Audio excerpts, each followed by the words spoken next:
Hey everybody, Dreamer here, and today I want to share some tips to complete Ascension WoW's Mega Spellbind Roulette Challenge so you can unlock them fiery Rasta wings. Yeah, man! First off, I really suggest doing this when you prestige.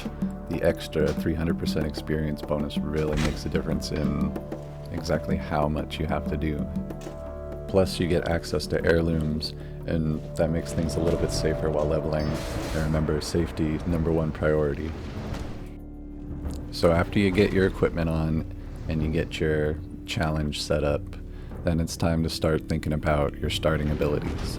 And in my opinion, you want to go no cast time spells at all. Auto attacking only until about level 20, and then you can start weaving in some simple casts. So I like to opt for cat form for my first ability. It doesn't come up as one of the Spellbind Roulette picks, I guess, to make you die if you use it. It has a 1.0 attack speed. It procs Seal of Righteousness. It procs Shaman enhancements for your weapons. It procs Thrashblade extra attacks. All around, just pretty solid, fast DPS, especially when you combine it with some on-hit effects. Cat form also automatically comes with Claw, which will help with attacking and combo point generation later on while you're leveling. In addition to that, I chose to get Dawn Ripper and then Lightning Shield. Dawn Ripper for a combo point spender as a bleed, and then Lightning Shield just for some extra damage. It's something that you can pre-cast before a fight. In earlier versions of the game, Lightning Shield never came up as one of the Spellbind Roulette picks. I guess the devs wised up to that and now it does, but it's still useful. As far as my abilities for leveling are concerned, I go with generally just buffs and instant cast spells. I pick Renew for an instant cast heal. It also synergizes wholly with Dawn Ripper. I got Frost Armor for some defense, Thorns for extra damage since enemies are going to be hitting you and you're mostly just going to be auto attacking, so you're going to need all the extra damage you can get. You could also get Rejuvenation for another spell, Power Word Fort for some extra health. Blessing of Might gives you some extra strength and agility for damage. I included Blood Presence, but I actually forgot that it's mutually exclusive to other stances and forms like Cat Form or Battle Stance or the Tanking stances, so do not take Blood Presence. Maybe grab Rejuvenation instead of that. As far as talent selection goes, just pick whatever you think will be useful to you for your playstyle. General damage increases, general defense increases are things you're going to want.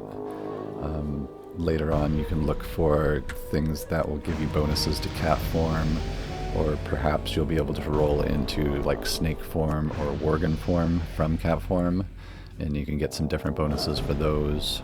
And something important to remember, when you are dragging abilities around on your hotbars, if you click it, it might cast. So you need to watch and make sure that the spell that you're about to move is not the spell that's going to kill you in that 3 seconds. Keep an eye on the screen, look at the spell name, and then grab and drag your ability.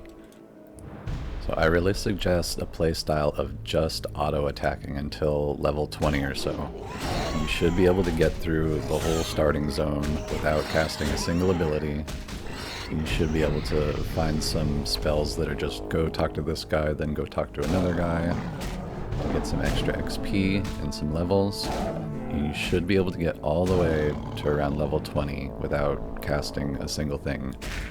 By then, you should have enough spells unlocked that the roulette picker thing for your abilities has multiple choices, and you'll be able to start weaving in some claws and some Dawn Shredders and maybe some other spells and abilities.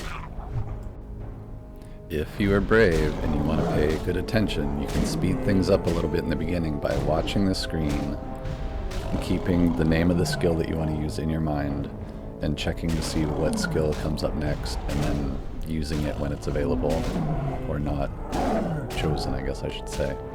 So like here. So let's say here I want to pre-buff with Lightning Shield and then start attacking with Claw. So I'm going to look for Lightning Shield to not be the chosen skill. And then when something else comes up, I'm going to quickly use it. And then I can start going. Claw. No Claw, so I can Claw there. So again, when I'm approaching, I'm going to check to see what skill is chosen. And when it comes up not Claw, then I'm going to attack with Claw. Does that make sense? So now I have 5 combo points built up and I want to use Dawn Ripper. So I'm going to watch the pick, I'm going to make sure Dawn Ripper isn't there, and use it. And voila. When you leave the initial starting zone, you should be around level 10 or so. And at this point, a really easy and safe way to gain a few more levels, maybe even all the way up to level 20, is to just go around to all of the quest givers that want you to take something to the Flight Master, then fly to the main city, deliver something, and then fly back. If you do all of these for the 3 starting areas, you should be able to get yourself at least 5 or 6 levels. Plus, there are a number of other just go from here to another guy quests that you can gather on the way. And combining those with the travel that you're already making, you should be able to get to level 20 with minimal fighting, if any at all. And then once you're at level 20, you'll have more skills available for the roulette wheel, and you'll have a safer time attacking and fighting and using your abilities, because you'll have more opportunities to do so. My strategy for re-rolling skills and abilities was to look for instant cast bleeds and dots and things of that nature. You can see here that I got the lightning version of Claw, and then around level 30 I really started re-rolling hard for either Snake or Worgen form. Snake form gives you extra poison damage on your attacks, and Worgen form gives you instant cast shadow abilities and some extra healing. One last general quick tip. This is a hardcore run, and you're also at an additional disadvantage of not being able to use your abilities whenever you want. So play extra safe and cautious. Do not be afraid to abandon quests that are against elite monsters or in dense mob areas. Just avoid caves altogether. Don't even go into a cave. Kill a few mobs maybe on the outside of an enemy encampment, and then loot the items you need for the quest, just 2 or 3 around the outskirts, and then wait for those to respawn and then grab them again. Don't go into the center. Ascension WoW has some wonky layering and respawn rates, so it's just too dangerous and not worth the effort to go into a cave or a place with a bunch of enemies without a safe escape route. With all that said, I hope these tips help you. I hope you get your wings in a quick and timely fashion without too many restarts. I myself may have had a few. You really need to concentrate when you're playing this, okay? I've had multiple times where I just saw the skill ability and thought in my head, oh, Claw, use Claw. And then I used Claw and I died. So don't do that. Be careful, pay attention, don't multitask while you're playing unless you plan on just auto-attacking. So good luck. I wish you the best.